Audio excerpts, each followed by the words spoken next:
Thank you very much Kishan Reddy గారు and Ramachandra Rao గారు. Audio okay? Okay sir, ముందుగా మీ ఇద్దరికి కంగ్రాచులేషన్స్. వెస్ట్ బెంగాల్ ఎన్నికల్లో గెలవడం, 5 రాష్ట్రాల ఎన్నికల్లో విజయం సాధించారు. భారతీయ జనతా పార్టీ రాష్ట్ర అధ్యక్షుడిగా, కేంద్ర మంత్రిగా మీ ఇద్దరికి కంగ్రాచులేషన్స్. సో విజయం first of all west Bengal విజయం గురించి ఒక కామెంట్ చేయండి కిషన్ రెడ్డి గారు. ఉంటాయని చెప్తారు.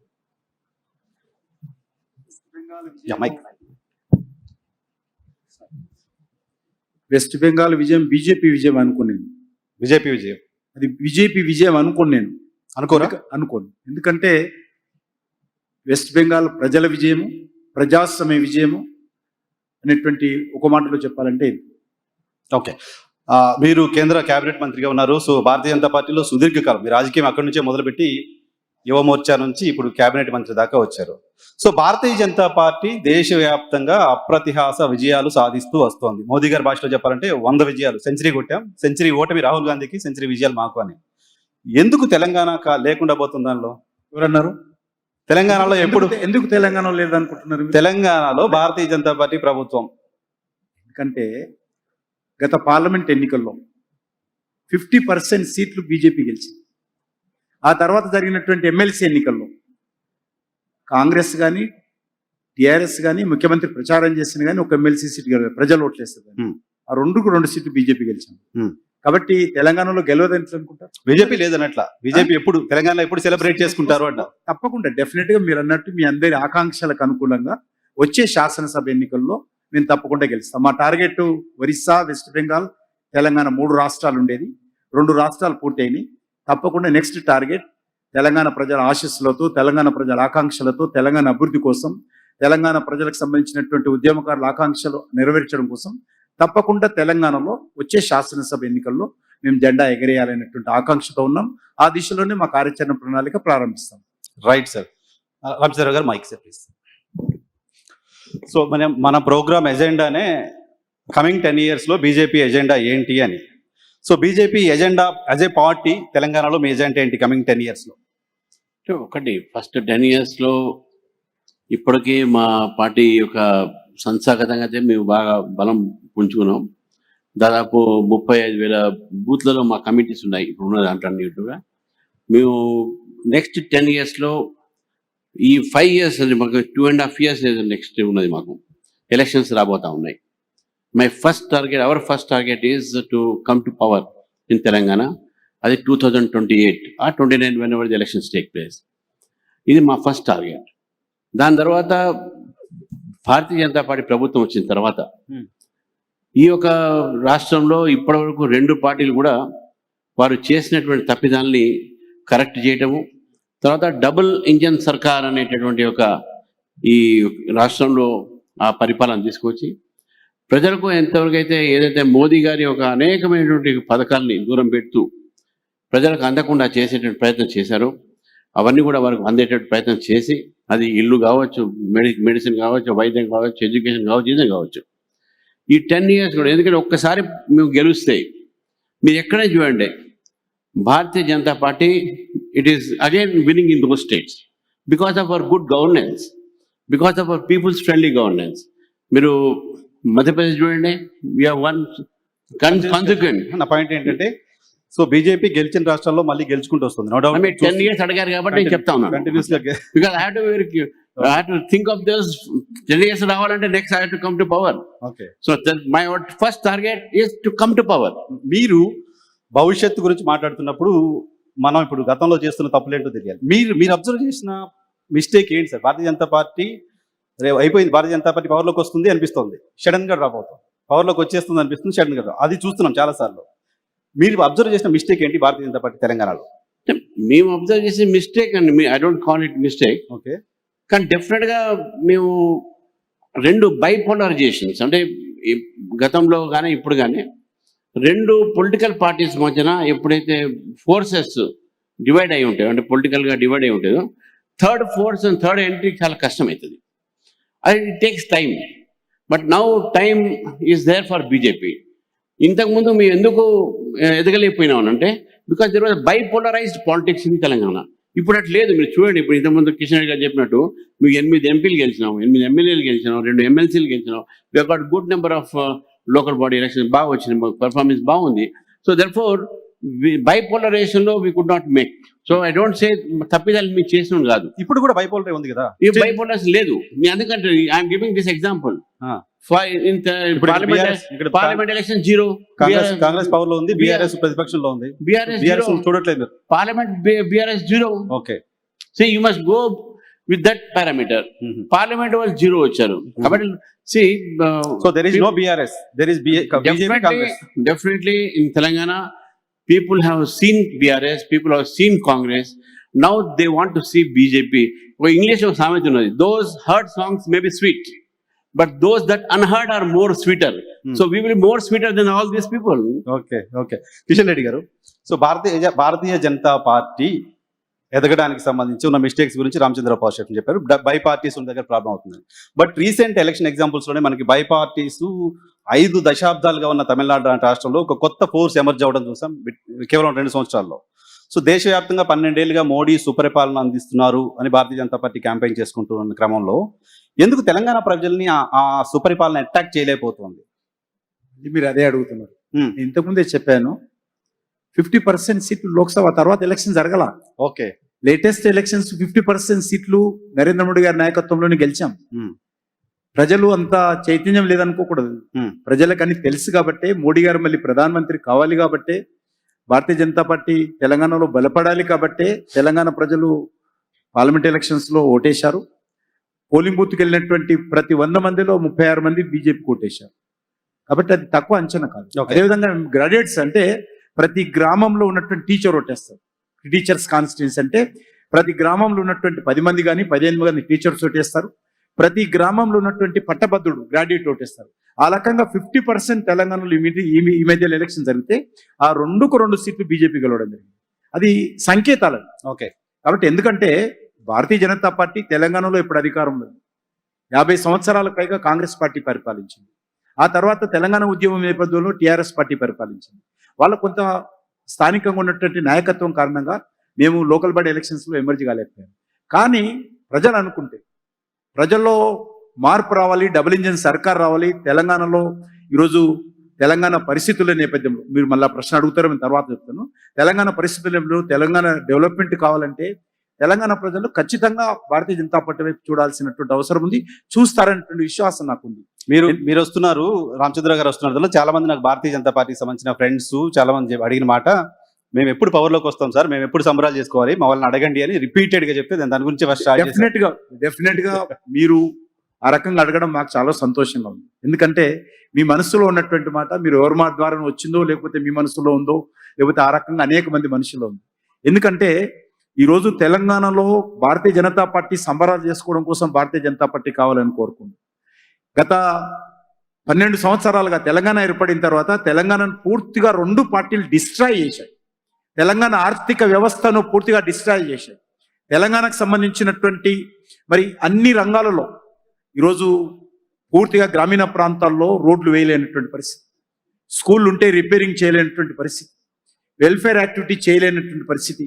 ఈరోజు అప్పులు చెల్లించాలంటే మళ్ళీ అప్పులు తీసుకురావాల్సిన పరిస్థితి, వడ్డీ కట్టాలంటే అప్పులు తేవాల్సిన పరిస్థితి, ఈవెన్ కేంద్ర ప్రభుత్వ పథకాలు అమలు చేయాలంటే మళ్ళీ దాన్ని కూడా అప్పులు చేసి కేంద్ర ప్రభుత్వ పథకాలకు 40% 30% వాళ్ళు స్టేట్ గవర్నమెంట్ ఇవ్వాలి. కాబట్టి అది కూడా అప్పులు చేసి ఈరోజు కేంద్ర ప్రభుత్వానికి సంబంధించినటువంటి పథకాలు అమలు చేస్తా ఉన్నారు. ఈరోజు తెలంగాణ ఏర్పడినప్పుడు 2014లో మిగులు బడ్జెట్తో ఉన్నటువంటి తెలంగాణ ఈరోజు సుమారు 11-12 లక్షల కోట్ల రూపాయలు 12 లక్షల కోట్ల రూపాయలు ఈరోజు తెలంగాణ అప్పు ఏర్పడింది. ఓకే, ఎక్కడ ఉన్నటువంటి మిగులు రాష్ట్రం ఏ రకంగా ఉంది, ఈరోజు రాష్ట్రం పూర్తిగా భవిష్యత్తు ఏ రకంగా ఉండబోతుంది అంటే ఆర్థిక సంక్షోభంలో ఉంటుంది. ఇలాంటి రాష్ట్రం ఈరోజు కాంగ్రెస్ పార్టీ బీఆర్ఎస్ పార్టీ నేతృత్వంలో ఈ రకంగా దిగజారినటువంటి రాష్ట్రం బాగుపడాలంటే మరి దీనికి చేయూతనిచ్చి అందించి పైకి తీసుకురావాలంటే అవినీతి రహితమైనటువంటి కేంద్ర ప్రభుత్వ సహకారం ఉండేటువంటి మంచి నాయకత్వం కలిగినటువంటి ప్రభుత్వం రావాల్సిన అవసరం ఉంది. సో 2 ఏళ్ల కాంగ్రెస్ 2.5 ఏళ్ళు ఆల్మోస్ట్ కాంగ్రెస్ పార్టీ రూల్ చేస్తోంది. ఈ 2.5 ఏళ్ల కాంగ్రెస్ పార్టీ రూల్ పైన ఒక కమెంట్ చేయండి. అంటే ఏ మాత్రం ఏదైతే 2 విషయాలు చెప్పారు, ఒకటి మార్పు తీసుకొస్తాను నేను అని, నెంబర్ 1. నెంబర్ 2 మేము ఇచ్చినటువంటి అనేక రకాల హామీలు అమలు చేస్తామని ప్రధానంగా 2 హామీలు. ఏ ఒక్కటి కూడా ఏ మార్పు రాలా. కేసీఆర్ పై రేవంతుడు వచ్చిండు, అప్పుడు ఆయన ఒక రకంగా మాట్లాడాడు, ఈయన ఒక రకంగా మాట్లాడాడు. ఆయన పాయింట్లో ఈయన తొండలు వెళ్తాడు, ఈయన పాయింట్లో ఆయన విడిపి కొడతాడు, అంతే పాడింది తప్ప ఏ మార్పు రాలా. అదే కరప్షన్. ఉదయం లేస్తే సాయంకాలం వరకు ఎక్కడి నుంచి అప్పు తీసుకురావాలా, ఉదయం లేస్తే సాయంకాలం వరకు ఏ డిపార్ట్మెంట్ సంబంధించినటువంటి కేంద్రంలో బ్యాంకుల నుంచి కానీ, ఫైనాన్షియల్ ఇన్స్టిట్యూషన్స్ నుంచి కానీ, వరల్డ్ బ్యాంక్ నుంచి కానీ, జపాన్ డెవలప్మెంట్ బ్యాంక్ కానీ ఏ బ్యాంకుల నుంచి అప్పులు తీసుకురావాలనే ఆలోచనే తప్ప. ఎందుకంటే అప్పులు లేకపోతే పూట గడవదు, అప్పులు లేకపోతే ఏ కార్యక్రమం కూడా, ముఖ్యమంత్రి కారులో కూడా డీజిల్ పోయినటువంటి పరిస్థితి ఉంది. కాదు సార్, రాష్ట్ర ప్రభుత్వాలు చేసే అప్పులు కేంద్ర ప్రభుత్వం కంట్రోల్ చేస్తుంటుంది, ఎఫ్ఆర్బిఎం లిమిట్ ఉంటుంది. మీరు ఎఫ్ఆర్బిఎం లో రిలాక్సేషన్ ఇవ్వకుండా రాష్ట్ర ప్రభుత్వాలు అప్పులు చేస్తున్నాయి అవుట్ ఆఫ్ ద బాక్స్ పై. అనేక కార్పొరేషన్స్ పెట్టి అన్ని కార్పొరేషన్స్ పేరు మీద ఈరోజు హైదరాబాద్ లో రోడ్లకు ఒక కార్పొరేషన్, హైదరాబాద్ లో స్కూళ్ళకు ఒక కార్పొరేషన్ ఉన్నదే. జిహెచ్ఎంసి కార్పొరేషన్, అది ఆ కార్పొరేషన్ లో మరో కార్పొరేషన్ సపరేట్, మేము ప్రధాన రోడ్లో ఒక కార్పొరేషన్, హైదరాబాద్ స్కూల్ అభివృద్ధి కోసం కార్పొరేషన్. ఎందుకు? అప్పులు తేవాలా.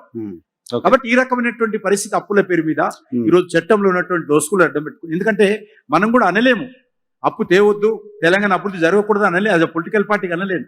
కానీ దానికి లిమిట్ ఉండాలి. అల్టిమేట్ గా ఇది రేవంత్ రెడ్డి కట్టడు, లేకపోతే కేసీఆర్ కట్టడు, నరేంద్ర మోడీ గారు కట్టడు. ఇదంతా కూడా మళ్ళీ ప్రజలదే, ప్రజల డబ్బే. దాన్ని ఈ రకంగా తమ వ్యక్తిగతమైనటువంటి రాజకీయ అవసరాల కోసము, రాజకీయ ప్రాధాన్యత కోసము ఈరోజు ప్రియారిటీ సెక్టార్ను వదిలిపెట్టి అప్పులు చేసి ప్రచారం కోసం పథకాలు నిర్వహించి, ఓట్ల కోసం పథకాలు నిర్వహించి ఆఖరికి ఎవరిని డిస్ట్రాయ్ చేస్తున్నారు? మీరు తెలంగాణ డెవలప్మెంట్ డిస్ట్రాయ్ చేస్తున్నారు. సరే, ఆ ప్రభుత్వాలు 12 ఏళ్ల కాలంలో కాంగ్రెస్ 2.5 ఏళ్ళు, బీఆర్ఎస్ 9.5 ఏళ్ళు తెలంగాణ అభివృద్ధి చేయలేదు. మీరు గత ప్రభుత్వంలో ఈ ప్రభుత్వంలో మంత్రిగా ఉన్నారు. కిషన్ రెడ్డి తెలంగాణకు సాధించింది ఏంటి? రేవంత్ రెడ్డి పదే మాట్లాడుతున్న మాట ముఖ్యమంత్రి గారు మిమ్మల్ని టార్గెట్ చేస్తూ మాట్లాడుతున్నారు. ఆయన తెలంగాణ కోసం ఏం మాట్లాడలేదని చెప్తున్నారు. వెయిట్ న్యూస్ లో 1 గంట సేపు నాకు ప్రత్యేకంగా సెషన్ పెట్టండి. నేను ఏమేం చేశానో మొత్తం నా తన డేటా ఉంది. 1, 2, 3, 4, 5 బుల్లెట్స్. ఈ రోజు ఒకటి, కేంద్ర ప్రభుత్వం చేయాల్సిన పనులు కేంద్ర ప్రభుత్వం చేయాలి, రాష్ట్ర ప్రభుత్వం చేయాల్సిన పనులు రాష్ట్ర ప్రభుత్వం చేయాలి. రాష్ట్ర ప్రభుత్వం పెట్టినటువంటి ప్రణాళిక మా ఎజెండాలో ఉండకూడదు. కేంద్ర ప్రభుత్వం పెట్టినటువంటి ఎలక్షన్ల ముందు భారతీయ జనతా పార్టీ పెట్టినటువంటి ఎజెండా టీఆర్ఎస్ మనకి టీఆర్ఎస్ లేకపోతే ఇక్కడ ఉన్నటువంటి కాంగ్రెస్ పార్టీ ప్రభుత్వం చేయకూడదు.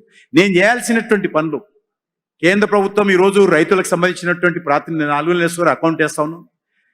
మేము అధికారంలో రాకముందు 2004లో జాతీయ రహదారులు, అంతకుముందు కూడా వాజ్పేయి గారు చేసిన జాతీయ రహదారులే, జాతీయ రహదారులు వాజ్పేయి గారు ప్రారంభిస్తే 10 సంవత్సరాలు యూపీఏ క్లోజ్ చేసింది. మళ్ళీ నరేంద్ర మోడీ గారు 2004లో 2014లో ప్రారంభిస్తే 2400 కిలోమీటర్లు ఉన్నటువంటి జాతీయ రహదారులు తెలంగాణ పరిధిలో ఈరోజు 5000కు పైగా ఈరోజు జాతీయ రహదారులు అభివృద్ధి చేశాం. అద్భుతమైనటువంటి రోడ్లు. మీరు హైదరాబాద్ నుంచి వరంగల్కి వెళ్ళాలన్నా, హైదరాబాద్ నుంచి నాగపూర్కి వెళ్ళాలన్నా, హైదరాబాద్ నుంచి బాంబేకి వెళ్ళాలన్నా, హైదరాబాద్ నుంచి బెంగళూరుకి వెళ్ళాలన్నా, హైదరాబాద్ నుంచి విజయవాడకి వెళ్ళాలన్నా, హైదరాబాద్ నుంచి మీరు వరంగల్కి వెళ్ళాలన్నా సిమెంట్ రోడ్ వేసాం. ఇప్పుడు హైదరాబాద్ టు సిమెంట్ రోడ్ ఎక్కడికి వెళ్ళినా కూడా అద్భుతమైనటువంటి జాతీయ రహదారులు. నేను 1994లో నేను అమెరికాకి వెళ్ళినప్పుడు ఆ రోడ్లు చూసినప్పుడు అనుకునేవాడిని ఎప్పుడైనా ఇటువంటి రోడ్లు మా దేశంలో వస్తాయని. ఈరోజు నరేంద్ర మోడీ గారి నాయకత్వంలో భారతదేశంలో ఏ రాష్ట్రానికి వెళ్ళినా, అది వెస్ట్ బెంగాల్కి వెళ్ళి, వెస్ట్ బెంగాల్లో డెవలప్మెంట్ అంటే నేషనల్ హైవేస్ తర్వాత ఏముండదు. ఈరోజు తమిళనాడుకి వెళ్ళినా, ఆంధ్రకి వెళ్ళినా, ఖమ్మానికి వెళ్ళినా, విజయవాడకి వెళ్ళినా, విశాఖపట్నం వెళ్ళినా, ఆదిలాబాద్కి వెళ్ళినా, లేకపోతే మంచిర్యాలకి వెళ్ళినా, ఎక్కడికి వెళ్ళినా జాతీయ రహదారుల డెవలప్మెంట్ కనిపిస్తుంది. ఒక గర్వంగా కనిపిస్తుంది. జాతీయ రహదారులు అభివృద్ధి చేసాం. రైల్వేస్ నెట్వర్క్ టోటల్ ఎలక్ట్రిఫికేషన్ చేసాం. తెలంగాణలో 42 రైల్వే స్టేషన్లు సైమల్టేనియస్ డెవలప్మెంట్ చేస్తున్నాం. మనం సికింద్రాబాద్, నా పార్లమెంట్ కాన్స్టిట్యున్సీ తీసుకుంటే సికింద్రాబాద్ రైల్వే స్టేషన్ 720 కోట్లతోటి రీడెవలప్మెంట్ చేస్తా ఉన్నాం. శంషాబాద్ ఎయిర్పోర్ట్ ఏ రకంగా ఉందో సికింద్రాబాద్ ఎయిర్పోర్ట్ ఈ సంవత్సరం ఎండింగ్ లోపల ఆ రకంగా పూర్తి చేస్తాం. నాంపల్లి రైల్వే స్టేషన్ చేస్తా ఉన్నాం, కాచిగూడ రైల్వే స్టేషన్ చేస్తా ఉన్నాం, బేగంపేట రైల్వే స్టేషన్ చేశాం. ఈ పక్కన ఉన్నటువంటి హైటెక్ సిటీ రైల్వే స్టేషన్ వెళ్ళి చూడండి మీరు, ఎంత అద్భుతంగా చేసాం హైటెక్ సిటీ రైల్వే స్టేషన్. ఆ రకంగా 42 రైల్వే స్టేషన్ డెవలప్మెంట్ చేసాం. ఒక మాటలో చెప్పాలంటే మీరు అడుగుతున్నారు. ఈ రకంగా స్కూల్ అభివృద్ధి కావచ్చు, హాస్పిటల్స్ అభివృద్ధి కావచ్చు, అది ఎయిమ్స్ హాస్పిటల్ కావచ్చు, ఎయిమ్స్ మెడికల్ కాలేజ్ కావచ్చు, ఎయిమ్ నర్సింగ్ కాలేజ్ కావచ్చు, ఇంటర్నేషనల్ స్టాండర్డ్ లో 10 రూపాయల ఫీజుతో ఈ రోజు ఎయిమ్స్ లో ఇస్తా ఉన్నాం. మన హైదరాబాద్ లో ఉన్నటువంటి ESI medical college, ESI super speciality hospitals, Gandhi hospital కంటే లేకపోతే ఉస్మానియా హాస్పిటల్ కంటే ఓపీ పేషెంట్స్ ఎక్కువ ఉంటారు. ఓకే.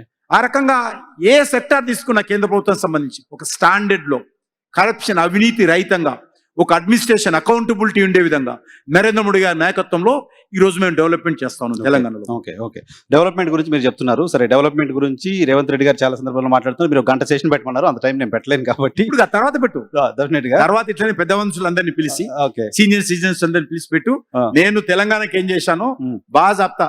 ఈ రోజు ఇంకొకటి మీరు తెలంగాణకు చేశారని చెప్తున్నారు ఆయన.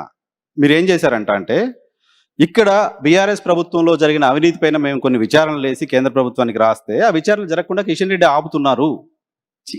ఇది అలిగేషన్ కూడా ముఖ్యమంత్రి గారు చేస్తున్నారు. ఒకటి నేను అనేది, యుద్ధం చేయమని కత్తి వణికిస్తే ఇంకోడు ఈ కత్తిలో ఉన్న యుద్ధం చేయమంటాడు. తెలంగాణ ప్రజలు నిన్ను ముఖ్యమంత్రి చేశారు, తెలంగాణ ప్రజలు మీకు అధికారం ఇచ్చారు, మీరు అవినీతి మీద కరప్షన్ చేసేటువంటి సత్తా శక్తి తెలంగాణ పోలీసులకు తెలంగాణ గవర్నమెంట్కు లేదని ఒప్పుకుంటున్నారా? నెంబర్ 1. మీరు ఎందుకు చేయడం లేదు?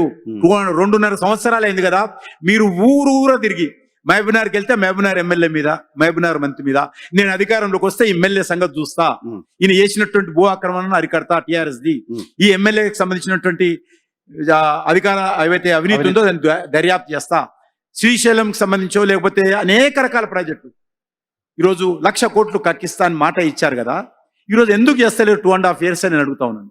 మాటలు కోటలు దాడతాయి. మీరేమనుకుంటున్నారు సార్, ఎందుకు చేయట్లేదని అనుకుంటున్నారు? రాహుల్ గాంధీ కేసీఆర్ కు ఉన్నటువంటి అండర్స్టాండింగ్, ఎందుకంటే రాహుల్ గాంధీ ఎట్టి పరిస్థితుల్లో ఈ రోజు కాకపోయినా రేపైనా రేవంత్ రెడ్డి మీద విశ్వాసం లేదు. తెలంగాణలో ఏదో కొద్దిగా గొప్ప మన కేసీఆర్ ఉంటే మాకు సపోర్ట్ చేస్తాడు. రాహుల్ గాంధీ భారతీయ జనతా పార్టీకి వ్యతిరేకంగా ఈరోజు చూశారు కదా విజయవాడ, తమిళనాడులో ఏమైంది, ఇన్ని సంవత్సరాలుగా ఉన్నటువంటి డిఎంకేని తప్పికొని వదిలేసి ఒక్క రోజులో సింగిల్ డేలో వదిలేసి టీవీకి తోటైపోయింది. రేపు కూడా ఏదైనా మంచి అయినా చెడైనా అన్ని రాష్ట్రాల్లో ఆయన చూసుకుంటున్నాడు. ఇలాంటి ఎవరైనా శక్తులు వ్యక్తులు ఎంబడి ఉంటారు, అందులో ఆయన లిస్ట్ లో కేసీఆర్ ఉన్నాడు. కాబట్టే రేవంత్ రెడ్డి ఏం చేయలేకపోతున్నాడు. నిస్సాయమైనటువంటి పరిస్థితుల్లో ఏం చేయలేనటువంటి పరిస్థితుల్లో భారతీయ జనతా పార్టీ మీద, కిషన్ రెడ్డి మీద రాళ్ళేస్తాడు. సో ఇంట్రెస్టింగ్ గా ఉంది. సో రాహుల్ గాంధీ మనసులో కేసీఆర్ ఉన్నాడు కాబట్టి రేవంత్ రెడ్డి కాస్త డిస్కంఫర్ట్. మీరు కాదని చెప్పండి. మీరు తమిళనాడు ఉదాహరణ చెప్పిన మీకు కాదు. నేను తమిళ 50 సంవత్సరాలుగా డిఎంకేతో కలిసినటువంటి రాహుల్ గాంధీ ఒకే ఒక రోజులో అలాంటి డిఎంకే కాంగ్రెస్ పార్టీ కష్టకాలంలో ఉన్నప్పుడు, ఇబ్బందుల్లో ఉన్నప్పుడు 2 సీట్లు 3 సీట్లు 5 సీట్లు డిఎంకేతో పొత్తు పెట్టుకుని కాంగ్రెస్ గెలిచింది. ఒక్క సీటు కూడా తమిళనాడులో కాంగ్రెస్ గెలవలేదు. అసెంబ్లీలో పార్లమెంటులో అన్ని రకాలుగా కాంగ్రెస్ పార్టీ ఎజెండాను డిఎంకే మూసింది. అలాంటిది ఒకటే రోజులో వదిలేసిపోయాడు. కాబట్టి తెలంగాణలో కూడా రేపో అది రైట్. సో రాహుల్ గాంధీ మనసులో కేసీఆర్ ఉన్నాడు కాబట్టి రేవంత్ రెడ్డిని పక్కన పెడుతున్నారు మీ పర్సెప్షన్. అయితే మోదీ మనసులో రేవంత్ రెడ్డి ఉన్నాడా, మెరేసే జోడో అని ఎందుకన్నారు ఆయన? అంటే డెవలప్మెంట్ విషయంలో ఆయన చాలా స్పష్టంగా, అది ఏ ప్రభుత్వం అయినా సరే, స్టాలిన్ ఉన్నప్పుడు కూడా స్టాలిన్ తోటి కలిసి పనిచేసాం. పినరన్ విజయ్ ఉంటే కేరళలో ఆయనతోటి కలిసి పనిచేసాం. ఈరోజు తమిళనాడులో కాంగ్రెస్ పార్టీ ఉంటే కాంగ్రెస్ పార్టీతో కలిసి పనిచేస్తా ఉన్నాం. ఈరోజు తెలంగాణలో రేవంత్ రెడ్డి ఉంటే కాంగ్రెస్ పార్టీ ఉంటే రేవంత్ రెడ్డి కలిసి పనిచేస్తాం. మోడీ గారి దృష్టిలో 2047 లో ఒక డెవలప్డ్ ఇండియా ఎమర్జీ కావాలి, ఒక అభివృద్ధి చెందిన భారతదేశం కావాలి. సార్ అంత ఫార్మల్ గా అనలేదు సార్, ఫార్మల్ గా అనలేదు అని పాజ్ ఇచ్చి నాతో నడువు అని సర్కాస్టిక్ గా అన్నారు. సంథింగ్ ఫిషీ అనిపించింది. అంతే కదా. కాంగ్రెస్ పార్టీ ముఖ్యమంత్రి తోటి నువ్వు అనవసరంగా రాజకీయాలు చేయకు, కలిసి డెవలప్మెంట్ దృష్టి పెట్టు. నువ్వు ఇప్పుడే అంతకుముందు ఏమన్నాడైనా, మీరు గుజరాత్ ముఖ్యమంత్రిగా ఉన్నప్పుడు గుజరాత్ రాష్ట్ర అభివృద్ధి కోసం మా మన్మోహన్ సింగ్ గారు ఏ రకంగా అయితే మీకు సహకారం అందించారో, ఈరోజు తెలంగాణలో నేను ముఖ్యమంత్రిగా ఉన్నప్పుడు మీరు ప్రధానమంత్రిగా మన్మోహన్ సింగ్ గారు చేసినట్టు నాకు చేయాలన్నాడు. అప్పుడు ఓ మాట అన్నాడు, నేను మన్మోహన్ సింగ్ చేసినట్టు గుజరాత్ కు సాయం చేస్తే ఇప్పుడు వస్తున్నటువంటి సాయంలో తెలంగాణకు 50% కూడా రాదు అని రావాలి అంటే కలిసి పనిచేయాలి అన్నాడు. ఓకే. సో ఆయన మనసులో వేరే ఏం లేదు. వేరే ఎందుకు? రాహుల్ గాంధీ మనసులో ఏదో ఉన్నట్టు మోదీ మనసులో ఏం లేదు. అసలు ఎందుకు ఉంటుంది? రాహుల్ వేరే బిల్కుల్ ఈయన స్వతంత్ర వ్యక్తి కాదు కదా, ఈయన మాతో రావడానికి. అంటే మీరు చాలా రాష్ట్రాల్లో కాంగ్రెస్ పార్టీకి సంబంధించిన నాయకులు తీసుకున్నారు కదా, అలా ఇన్వైట్ చేస్తున్నారు. ఈయన స్వతంత్రంగా నిర్ణయాలు తీసుకునేటువంటి వ్యక్తి ఈయన చేతుల్లో లేదు. Hmm. దానికి ఒక పార్టీ ప్రెసిడెంట్ ఉన్నాడు, దానికి ఒక కమిటీ ఉంది, ఢిల్లీలో ఉండే నాయకత్వం. ఈయన ఒక రాష్ట్రానికి సంబంధించిన వ్యక్తి, ఈయన దేశానికి సంబంధించిన వ్యక్తి కాదు. ఓకే. కాబట్టి డెవలప్మెంట్ దృష్టిలో ఒక డెవలప్మెంట్ భారత ప్రభుత్వానికి సంబంధించినటువంటి వేదిక మీద పొలిటికల్ స్టేజ్ కాదు, వ్యక్తిగతమైన స్టేజ్ కాదు. చెప్పాలనుకుంటే ఆ రకంగా ఏదైనా వ్యక్తిగతంగా మాట్లాడతారు కానీ అది కూడా లేదు. ఓకే. కాబట్టి ఒక ప్రభుత్వ వేదిక మీద ఒక ప్రభుత్వానికి సంబంధించి కలిసి పనిచేద్దాము, మేము రెడీగా ఉన్నాము. ఆయన ఆ మాట కూడా అన్నాడు, అన్ని రాష్ట్రాలు నాకు ఒకటే, అభివృద్ధి జరగాలంటే కలిసి పనిచేద్దాము. ఈరోజు దేశం అభివృద్ధి చెందాలంటే తెలంగాణ వెనుకుంటేనో, తమిళనాడు వెనుకుంటేనో, కేరళ వెనుకుంటేనో దేశం డెవలప్మెంట్ అన్ని రాష్ట్రాలు కలిసి కట్టుగా ముందుకెళ్తేనే అభివృద్ధి జరుగుతుంది అనేటువంటి అభిప్రాయం వ్యక్తం చేయడం జరిగింది. రైట్, మళ్ళీ వస్తారు మీ దగ్గరికి. మోదీ గారి పొదుపు మంత్రంకు సంబంధించి ఈలోపు రామచంద్ర గారు భారతీయ జనతా పార్టీ రాష్ట్ర అధ్యక్షుడిగా లీడ్ చేస్తున్న మీరు ఈ రాష్ట్రంలో అధికారంలో కావాలంటే ఈ రాష్ట్రంలో బీజేపీ వస్తే ఏ మంచి చేస్తారు, ఈ ప్రభుత్వం చేస్తున్న వైఫల్యాలు ఏంటి అనేది న్యాచురల్ గా జనాల దగ్గరికి తీసుకెళ్ళాలి. సేమ్ టైం భారతీయ జనతా పార్టీకి ఊపు వచ్చిన ప్రతిసారి పెద్ద జాయినింగ్స్, ఆపరేషన్ ఆకర్ష్ లాంటివి చూసాం. సో ఇప్పుడు మీరు బాధ్యతలు తీసుకున్న తర్వాత ఇతర పార్టీల నుంచి ఎవరైనా అప్రోచ్ అవుతున్నారా? ఆకర్ష్ ఉందా? ఏమన్నా క్షేత్రస్థాయిలో పోరాటాలకు సంబంధించి ఏమైనా ప్లాన్ చేస్తున్నారా?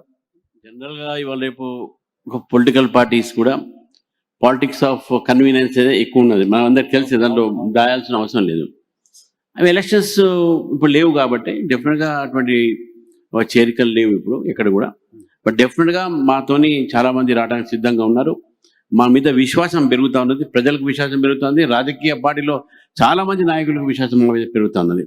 ఎందుకంటే ఇన్ని ఫలితాలు చూసిన తర్వాత దేశంలో మోదీ గారి ఒక నాయకత్వం కూడా బలపడుతున్న నేపథ్యంలో తెలంగాణలో కూడా భారతీయ జనతా పార్టీ యొక్క ప్రజా ఆదరణ పెరుగుతున్న సమయంలో చాలా మంది మా దగ్గరికి వచ్చే ప్రయత్నం చేస్తారు. వస్తున్న దానికి ఆకర్షణ అది స్వతహాగా వచ్చినటువంటి ఒక ప్రయత్నం మాత్రం, కానీ మేము ఎవరిని వాళ్ళు ఆకర్షితులు అవుతున్నారు. మీరు ఆకర్షణ గురించి డెఫినెట్గా ఒకటి, ఈరోజు వేరే పార్టీల నుంచి రాజీనామా చేసి వస్తేనే పార్టీలు బలపడతాయి అనుకునేటువంటి ఆలోచన మీలాంటి పెద్దలు కూడా చేయదు. ఈరోజు ఇక్కడ కూర్చున్నారు, వీళ్ళంతా మేధావులు ఉన్నారు, లేకపోతే గ్రామీణ ప్రాంతాల్లో యూత్ ఉన్నారు. ఆ రకంగా వాళ్ళు చేరాలి తప్ప ఒక రాజకీయ పార్టీలో నుంచి చేరితేనే వాళ్ళే మునగాళ్ళు, వాళ్ళే ప్రజానాయకులు, వాళ్ళే ప్రజాభిమాన నాయకులు, వాళ్ళు ఆ పార్టీలకు రాజీనామా చేసి బీజేపీలో చేరితేనే లేకపోతే ఇంకో పార్టీలో చేరితేనే పార్టీలు బలపడతాయి అనుకుంటే తప్ప, నా అభిప్రాయం, వ్యక్తిగత అభిప్రాయం. కాబట్టి మీలాంటి మేధావులు రావాలా, అది చేరుతుందా లేదా చూడు. ఇప్పుడు నా పార్టీ బీజేపీలో తెలంగాణలో ప్రతిరోజు ఏదో ఒక గ్రామం నుంచో ఏదో ఒక టౌన్ నుంచో మా అధ్యక్షుల వారి నేతృత్వంలో యూత్ చేరుతూనే ఉంటారు. అది కోరుకోవాలి మనం. రాజకీయ పార్టీలు, ఎమ్మెల్యేలు, ఎంపీలు రాజీనామా చేసి అక్కడ మోసం చేసి వెన్నుపోటు పొడిచి బీజేపీలో ఎడితేనే ఏ పార్టీ అయినా సరే బలపడతాది అని కూడా మంచిది కాదని నా అభిప్రాయం. సార్, ఇప్పటిదాకా చేరిన వాళ్ళంతా అట్లా చేరినట్టేనా? వేరే పార్టీ నుంచి మీ పార్టీలో చేరిన ఎమ్మెల్యేలో, ఎంపీలో అదొక్కటే కాదు అంటున్నాను.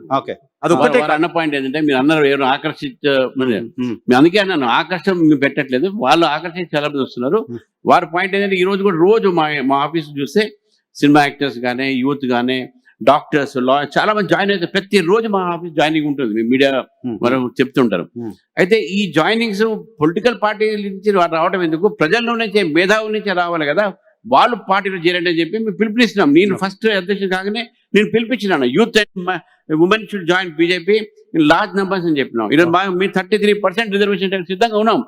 మా ఉమెన్ రాండే మా దగ్గరికి, we are going to give your political right for you all. So Bharatiya Janata పార్టీని రాష్ట్రంలో పొత్తులు బలహీనం చేశాయా? పొత్తుల వల్ల బలపడలేకపోయామని ఏమని అనుకుంటున్నారా? ప్రతి ఒక్క పొలిటికల్ సిచ్యువేషన్ లో ఒక్కొక్క నిర్ణయాలు ఉంటూనే ఉంటాయి. ఒక నిర్ణయం అయిపోయిన తర్వాత తప్ప ఒప్పం కదా, పార్టీ నిర్ణయం అనేది ఎప్పుడు ఏ నిర్ణయం తీసుకున్నా కూడా సమిష్టిగా తీసుకుంటారు. కాబట్టి మేము తప్పు చేసామని మీరు తప్పకుండా చేయం. బలహీన పరిస్థితి కూడా అనము. నువ్వు ఇప్పుడు మాకు ప్రజలు మాత్రం ఉన్నారు, ఇప్పుడు మాకు పొత్తులు అవసరం లేదు, మేము ఒంటరిగా ముందుకు పోతాము. డెఫినెట్ గా మా బలం పెరిగింది. ఇప్పుడు గతంలో ఏమైంది, ఏం పొత్తులు చేసుకున్నది వేరే మాట. అప్పుడు ఉన్నటువంటి పరిస్థితుల్లో రాజకీయమైనటువంటి నిర్ణయం మేము తీసుకున్నాం. అంతేగాని ఇప్పుడు ఉన్నటువంటి పరిస్థితుల్లో మా నిర్ణయం మాత్రం ఒంటరిగా పోటీ చేస్తాం, ఒంటరిగానే మేము అధికారంలో వస్తామని చెప్పి ఆ నమ్మకం మాకు కుదిరింది. అది అంటే పాలిటిక్స్ డైనమిక్ గా ఉంటాయి. ఒక విషయము, ఇంతకుముందు మా అధ్యక్షులు ఒక మాట చెప్పారు, ఎక్కడ కానీ ప్రధానంగా ఏ రాష్ట్రంలో తీసుకున్నా, ఈరోజు వెస్ట్ బెంగాల్లో కాంగ్రెస్ పార్టీ 2 సీట్లు గెలిచినాయి, 2 అనేక సంవత్సరాలు పరిపాలించినటువంటి పార్టీ. త్రిపురలో అంతే సంగతులు, గుజరాత్ లో అన్ని. ఎందుకు చెప్తున్నానంటే 2 ప్రధానమైనటువంటి గ్రూపులు ఉన్నప్పుడు ప్రజలు ఆలో వైపు చూస్తారు. ఈరోజు గత పార్లమెంట్ ఎలక్షన్స్ లో నిర్ణయించారు ప్రజలు తెలంగాణ ఎటుపోవాలి. టీఆర్ఎస్ పార్టీ 0 అయింది. ఎందుకైంది? థర్డ్ పార్టీ టీఆర్ఎస్ మీరు అడగాలన్నమాట. ఓకే. నన్ను అడుగుతున్నారు ఎందుకు బీజేపీ నష్టపోయింది. నష్టపోలే నేను. నష్టపోయింది లేటెస్ట్ ఎలక్షన్స్ లో టీఆర్ఎస్ పార్టీ. ఓకే. నష్టపోయింది లేటెస్ట్ ఎలక్షన్స్ లో TRS Congress party MLC elections లో గ్రాడ్యుయేట్స్ టీచర్స్ ఓటేసింది అనుకో. కాబట్టి నేను ఓడిపోయాను, నేను నష్టపోయిన అనుకోవడం లేదు. ఆ తర్వాత ఎలక్షన్ జరగలేదు, నేషనల్ పార్టీ ఎలక్షన్ జరగని చెప్తాను. ఓకే. మీరు అక్కడే ఉన్నారు, నేను అక్కడ నుంచి బయటకు వచ్చా. ఆ ఎలక్షన్ లో నష్టపోవడం పాయింట్ వేరే. నేను ఇక్కడ అడుగుతుంది ఏంటంటే పొత్తులు సుదీర్ఘకాలంలో పొత్తులు ఏమైనా డ్యామేజ్ చేశారు. ఇప్పుడు ఈ పర్టికులర్ పాయింట్ ఎందుకు వస్తుందంటే పాలిటిక్స్ లో చేంజ్ అవుతుంటాయి, ఎలక్షన్ టైంకి ఏమైనా జరగవచ్చు. ఈ రోజు మీరు పొత్తులు లేకుండా ఎన్నికలు పోవడం అనే మూడ్లో ఉంది తెలంగాణ భారతీయ జనతా పార్టీ, రైట్? రైట్.